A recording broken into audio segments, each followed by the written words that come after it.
Esse é o Ancapso e nós vamos falar agora sobre uma informação muito interessante, tá? O Paulo Figueiredo fez o programa dele hoje. Aliás, eu sempre recomendo muito o programa do Paulo Figueiredo, sempre tem informações excelentes. E uma informação que ele deu agora esclareceu um ponto que ele já tinha falado há um tempo atrás e agora foi esclarecida a história. Qual que é a história? Há um tempo atrás, o Paulo Figueiredo falou alguma coisa do tipo: ah, muito esperta essa história de disfarçar holding familiar patrimonial com instituto jurídico, né?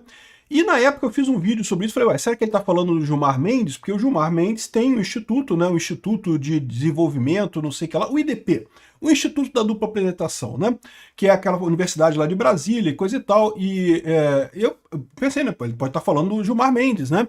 Só que depois ele deu a dica que ele estava falando do Alexandre de Moraes mesmo. O Alexandre de Moraes também tem um instituto para holding patrimonial, né? E ele deu agora o nome desse instituto, é o LEX, Instituto Lex de Estudos Jurídicos Limitada. Essa aqui é a holding patrimonial do Alexandre de Moraes, disfarçada de instituto. Vamos entender essa história aqui. Essa notícia foi sugerida por Equipe Excelente, Instituto da Dupla Penetração e várias outras pessoas. Obrigado aí ao pessoal que sugeriu notícias lá no nosso site, no visãolibertaria.com. E obrigado a você que está assistindo o nosso vídeo. Se você gosta do nosso conteúdo, por favor, deixe o seu like e se inscreva aqui no canal, né? Pois bem, eu já expliquei para vocês o que é uma holding patrimonial, né? É uma empresa que você cria com o objetivo de fazer a transição, né, a herança para os seus filhos de forma mais simples, né? E isso é muito comum, muita gente faz esse tipo de coisa, tem pessoas que fazem holding patrimonial até em paraísos fiscais para ficar ainda mais fácil a coisa toda, enfim. E basicamente a característica de uma holding patrimonial é justamente que os sócios tipicamente são pais e filhos. Não precisa ter um nome holding patrimonial, não sei o que lá, pode ter o nome que você quiser. E o nome instituto não quer dizer nada também, tá? Pode ser empresa privada, pode ser empresa pública, não tem nenhum efeito. Então, de fato, você pode usar um instituto como uma holding patrimonial. E, aparentemente, veja, a holding patrimonial ela não é feita para ocultar patrimônio, porque, né, o seu nome está lá, aparece o seu nome lá. Então, ela não vai ocultar patrimônio. O que ela faz é facilitar a transferência para os filhos numa eventual herança, né? São aquelas duas vantagens que eu falei. O imposto que você paga é menor e, além disso, você tem menos confusão na hora de dividir os bens, né? Quando morre alguém, tem que fazer inventário e coisa e tal, uma coisa sempre complicada, sempre chato. Se você faz através de uma holding patrimonial, você resolve esses problemas, né? Você fica sócio com seus filhos, no que você morre, a empresa fica só para os seus filhos e já está todo o patrimônio ali mesmo, então né, é muito fácil essa transferência nesse caso, né? E, eventualmente, seus filhos, se quiserem, eles podem colocar os netos como sócio na holding, de forma que isso pode se repetir geração após geração, se for interesse do pessoal manter o patrimônio, né? Ou pode também vender, pode operar a empresa do jeito que for, né? Isso, de novo, é muito comum, não tem nada de errado, não é ilegal fazer isso, tá? O Alexandre de Moraes fez isso daqui, a gente vai mostrar, mas assim, não tem nada de ilegal nisso, tá? O que ele está fazendo aqui é tudo 100% dentro da lei. A questão toda só é o seguinte, uma vez que agora ele é sancionado pelo governo americano, a coisa fica mais complicada, porque essa sanção vai chegar na galera da holding patrimonial dele. Esse é que é o ponto do Paulo Figueiredo. Então, de novo, o fato do pessoal ter esse instituto instituto jurídico para fazer holding patrimonial, isso não é ilegal, não tem nada de errado do ponto de vista fiscal ou criminal por Alexandre de Moraes, isso não tem nada. Só que, com a questão das sanções da Magnitsky, muito provavelmente isso vai bater na holding patrimonial e nos sócios da holding patrimonial, né? Então, beleza. Se a gente for aqui na ficha do Lex Instituto de Estudo Jurídico, que é a empresa do Alexandre de Moraes, se a gente for aqui na parte de sócios do Lex Institutos de Estudos Jurídicos, você vai ver que tem a esposa do Alexandre de Moraes e os filhos do Alexandre de Moraes. O Alexandre de Moraes em si não está aqui. Por que ele não está aqui? Porque, de novo, né, todo o dinheiro que ele tem, todo o patrimônio que ele tem, na verdade, vem do escritório de advocacia dele, não vem da função dele como juiz. Então ele não precisa estar aqui. O patrimônio da família já está aqui, já está todo aqui, não tem problema nenhum, né? Então essa é a situação. De fato, o SILEX, Institutos de Estudos Jurídicos, é uma holding patrimonial do Alexandre de Moraes. Mais uma vez, isso não é errado, isso não é crime. Agora, isso é uma informação bastante delicada para a questão das sanções da OFAC, né? Por quê? Em princípio, ele só tem coisas aqui no Brasil. Então, se ele só tem coisas aqui no Brasil, não tem problema. Imóveis aqui no Brasil, isso não é afetado pelas sanções, né? Agora, se ele tiver dinheiro em algum banco aqui no Brasil, se a holding tiver dinheiro em algum banco aqui no Brasil, isso pode dar problema. Mais do que isso, pode justificar exatamente as sanções da OFAC a todas as pessoas ligadas ao Alexandre de Moraes, no caso, os filhos e a mulher dele. O ponto aqui que o Paulo Figueiredo trouxe é justamente a informação de que existe essa holding patrimonial. E não é pouca coisa não, tá? Porque aí uma coisa muito engraçada que a gente vê, né? As matérias da esquerda querendo brigar com o Alexandre de Moraes, lá na época que a esquerda era contra o Alexandre de Moraes, né? Então, por exemplo, tem aqui uma matéria aqui essa aqui nem é tão antiga, essa aqui é recente, ó. Mercado de palestras de ministros tem empresas especializadas em intermediar pagamento de cachê. Olha, de novo, isso não é ilegal, tá? O ministro ele pode dar palestra e pode cobrar um cachê por essa palestra. Aliás, juízes do Brasil, quem é juiz no Brasil, é proibido de exercer qualquer outra atividade comercial, não pode ter lojinha, não pode ter escritório, não pode ter nada, mas pode dar palestra, pode ensinar em faculdade, então isso não é proibido, isso é permitido, né? E o curioso que eles colocam aqui é que os ministros todos acabam criando empresas jurídicas para fazer isso, porque é mais barato o imposto, né? Muito ANCAP do juiz Alexandre de Moraes, viu? Parabéns, juiz Alexandre de Moraes. Muito bom, Xandão. É assim mesmo que se faz, tem que ser ANCAP, tem que buscar pagar o mínimo de imposto possível, né? Então eles mencionam aqui, falam, o André Mendonça tem uma empresa para fazer isso, o Gilmar Mendes tem também, e aí fala, todos os juízes têm empresas para fazer isso, né? E aí fala em determinado momento aqui o Fux tem também.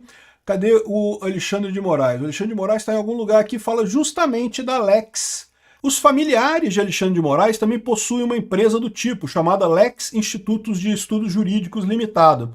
O ministro fazia parte da estrutura da empresa, mas se desligou ao assumir o cargo no governo de São Paulo. Então, lá atrás, lembra, o Alexandre de Moraes era promotor, até então era classe média, coisa tal, já era metido em política, mas era um cara meio ali tranquilo, né? Funcionário público, só um funça rico, né? Já era bom, tá? Já tinha várias casas, mais de um apartamento lá, mas coisa de classe média. Quando ele entrou no governo, foi no governo do Kassab que ele entrou para a política de fato, foi secretário de Segurança Pública do Kassab. Aí que a fortuna dele explodiu, meu amigo. E aí ele saiu da empresa. Por quê? Porque ele passou a comprar os imóveis na empresa. Ele não compra mais no nome dele, ele compra na empresa. Né? E fica tudo, já fica o hold patrimonial todo ali, né? E ele saiu da empresa justamente quando assumiu o cargo no governo de São Paulo para não dar conflito não dá problema de dizer que ele tem dinheiro, né? Aí o mais curioso é isso, que você vem aqui, ó, Biomundo, isso daqui é um site de extrema esquerda.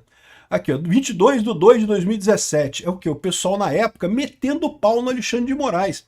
Essa reportagem ainda está no ar, mas eu vou falar dessa outra também aqui da BuzzFeed, BuzzFeed também de extrema esquerda. Eles apagaram a reportagem. Não tem mais a reportagem, que era uma reportagem que criticava o Alexandre de Moraes. Eles apagaram a reportagem totalmente. Mas, né, a Wayback Machine, a gente conseguiu achar aqui a reportagem gravada no cache da internet. Né? Mas eu falo primeiro essa daqui. Então tá aqui, ó. Olha só essa história aqui. Em reportagem intitulada Alexandre de Moraes acumulou patrimônio milionário no serviço público, o site BuzzFeed revela que entre 2006 e 2009, como membro do CNJ e secretário do Kassab, o ministro comprou 8 imóveis de 4,5 milhões de reais. Caramba, você viu o sucesso do cara, o cara realmente um sucesso enorme, né? 8 imóveis de 4,5 milhões de reais. Esse valor aqui não é o valor atualizado do imóvel, não, é o valor que foi declarado na hora de vender, de comprar o imóvel lá, comprou no nome da Lex, não sei das quantas, a holding dele aqui no Brasil, né? Ou seja, é justamente aqui, se você clicar aqui, ó, ops, a página subiu, a página não existe mais. Pois é, não existe mais porque os esquerdopatas passaram a gostar do Alexandre de Moraes e apagaram, mas tem aqui, ó. Alexandre de Moraes acumulou patrimônio milionário no serviço público entre 2006 e 2009, né? Então tá aqui contando essa história que ele antes de assumir o cargo, quando ele deixou o governo Alckmin em 2005, o ex-promotor de justiça Moraes tinha um patrimônio de classe média. 2 apartamentos no bairro de Saúde, Aclimação, classe média na capital paulista. Então, assim, ele já era bem. Ter 2 apartamentos de classe média em São Paulo, tá bem, né? Saúde e aclimação são bairros bons lá em São Paulo, né? E uma casa, ainda tem uma casa para passar final de semana ainda, ou seja, o cara já tinha dinheiro, mas era coisa de classe média, né?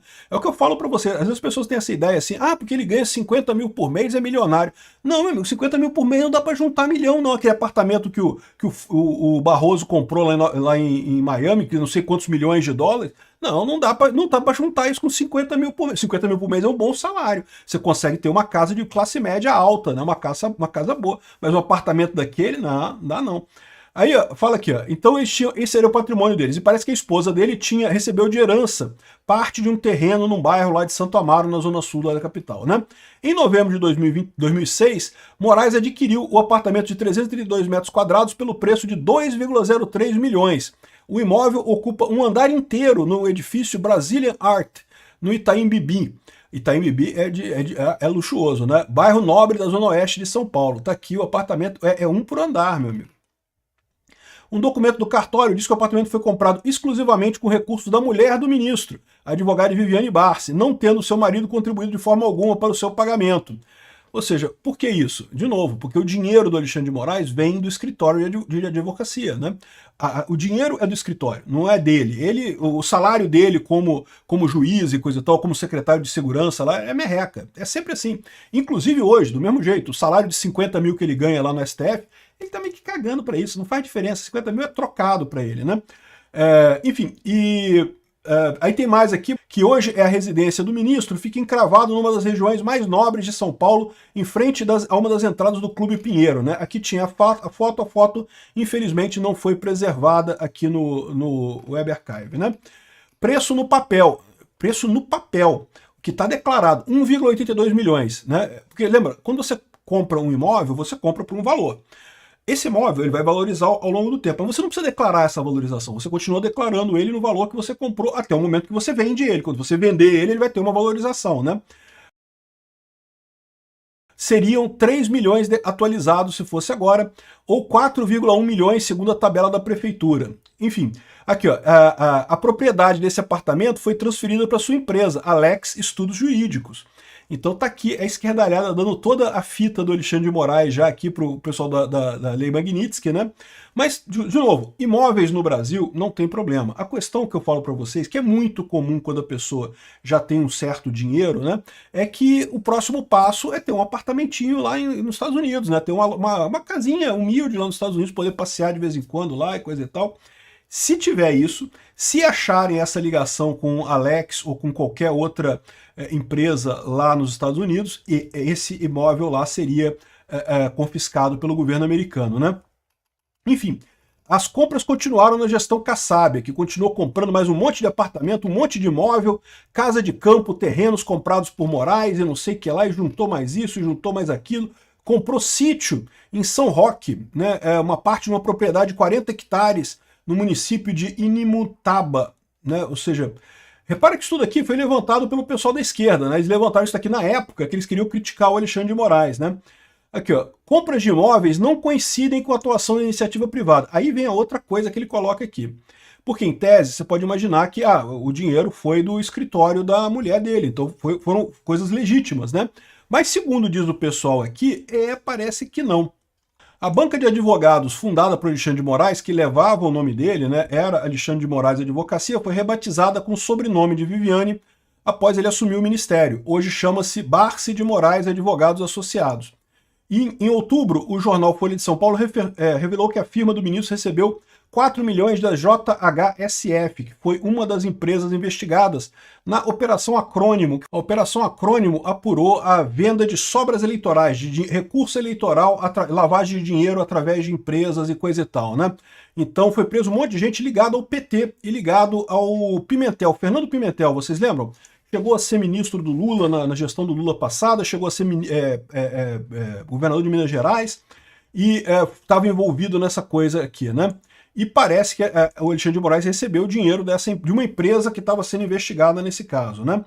Enfim, tanto a empresa quanto o ministro disseram que os valores são legais e foram pagos por trabalhos advocatícios prestados pelo escritório. Pode ser. Agora a grande questão é essa, né? O escritório antes era o escritório merreca. Quando o ministro virou político, começou a atuar politicamente, aí o escritório começou a faturar altas fortunas, né? Que coincidência, né? Uma coincidência assim, impressionante, né? E aqui ele continua, que depois disso continuou subindo o patrimônio do Alexandre de Moraes, coisa e tal, e ele guardando tudo na tal Lex, Instituto de Estudos Jurídicos, né? Que é a empresa que está agora no nome da esposa dele e dos filhos dele, a holding patrimonial dele. Então, de novo, isso aqui tudo, em princípio, não tem nada de legal nessa história, né? Assim, é estranho, mas não é ilegal necessariamente. Aqui, ó, patrimônio de Alexandre de Moraes e família cresceu 691%, olha que coisa, né? O que pode acontecer é que através dessa holding e outras coisas pode ter coisa lá fora também. E aí se tiver coisa lá fora, aí o papo é outro, aí confisca mesmo. Ele está na lista do OFAC, ele perde mesmo o que tiver lá fora.